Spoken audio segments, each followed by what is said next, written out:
Hello mga ka-SAYS! Isa nga si Marian Rivera sa may pinakamagandang mukha sa industriya ng pelikulang Pilipino. At hindi lingid sa marami ang magandang buhay niya sa larangan ng pagpapamilya. Maayos ang marriage life nito at sa pagsapit ng kanilang 10 taong anibersaryo, muli ngang nagpakasal sina Marian at Dingdong. December 30 naman ay ipinost ni Dingdong Dante sa mga larawan nila nakuha sa Immaculate Conception Cathedral sa Quezon City.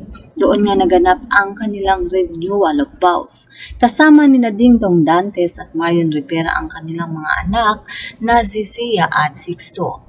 Makikita ang simpleng mga kasuotan nila.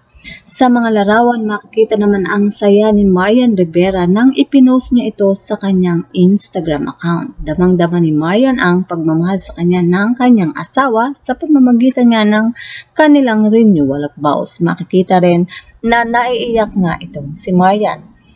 Samantala, binati naman ng marami nilang mga kaibigan si Dingdong Dantes at Marian Rivera. Isa na dyan ay si Ruru Madrid at ito ang kanyang say. Happy anniversary Kuya Dong at Ate Marian. Kayo ang inspirasyon namin sa tagumpay, sa karera at pagmamahalan. God bless you sa inyo ng pamilya.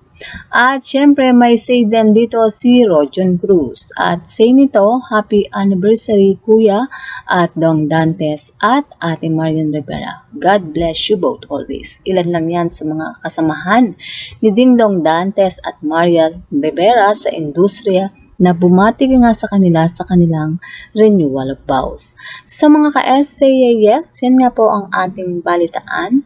At kung inyong naibigan, put your comment down below. At syempre, huwag kakalimutang mag-like, share, and subscribe.